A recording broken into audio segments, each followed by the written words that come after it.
Eu sou a aluna Beatriz Gomes Felipe da Silva, do curso de Educação Física em Licenciatura, na Universidade Federal Rural do Rio de Janeiro, gravando mais um vídeo para a disciplina de Fisiologia, agora com o tema de homeostase.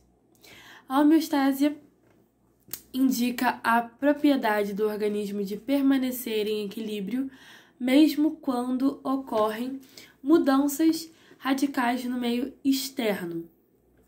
Ele vem com essa definição de estabilidade e equilíbrio estático ou dinâmico. Quando o corpo se encontra em equilíbrio estático, significa que ele está em repouso. Mas, quando o corpo se encontra em equilíbrio dinâmico, ele significa que ele está em um movimento retilíneo uniforme. O que é o meio interno, já que a gente fala desse meio externo?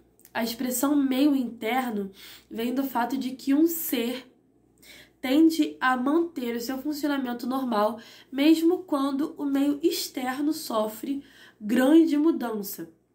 Isso mostra que, apesar dos organismos interagirem com o ambiente ao seu redor, que os cerca, nem sempre o ambiente afeta o seu meio interno.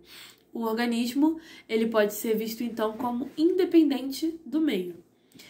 Como que a gente faz para garantir a homeostase no corpo?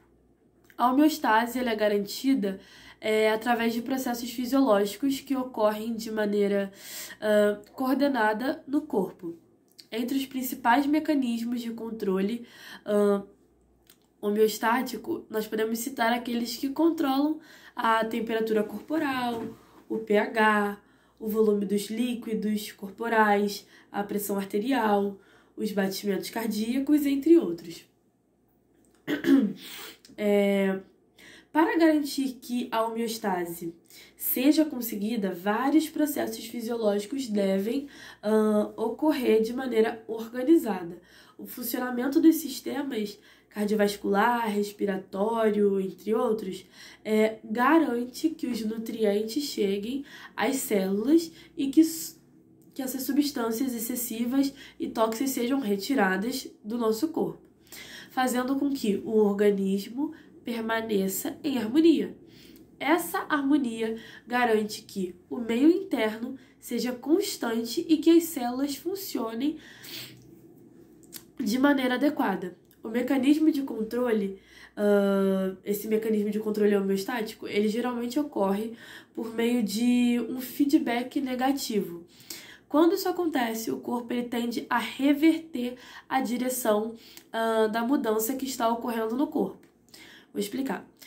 Quando a taxa de glicose cai, por exemplo, a liberação do glucagon, que estimula a liberação da glicose no fígado, o que faz com que essa taxa aumente, ou seja, sinais em direções contrárias gerando feedback negativo.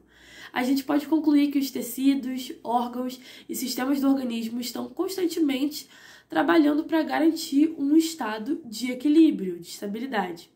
Infelizmente, algumas vezes o meio interno ele perde a homeostase, ou seja, ele entra em estresse, o que desencadeia a resposta de compensação. Quando essa compensação ela falha, surgem doenças, patologias, mas quando o sucesso é conseguido, o organismo ele permanece saudável, o que é o que se espera. A importância da homeostase é manter que o meio interno esteja equilibrado para que o funcionamento adequado dos sistemas permaneça no corpo humano. As enzimas, por exemplo, são substâncias que atuam como catalisadores biológicos que aceleram essa velocidade de várias reações. Para que a gente consiga desempenhar um papel, o corpo no caso, as enzimas elas precisam encontrar um ambiente estável, um ambiente adequado, propício, com temperatura, com pH dentro da faixa, com um corpo equilibrado para que seja um corpo saudável.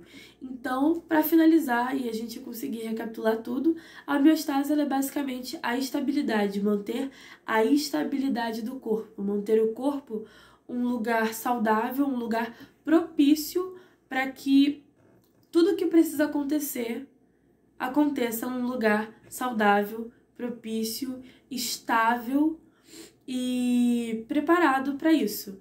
A homeostase é manter a estabilidade, manter o controle. Não é sobre exatamente um equilíbrio de estar mesma medida dos dois lados, mas é um equilíbrio relativo. É mais sobre manter a estabilidade do que um equilíbrio.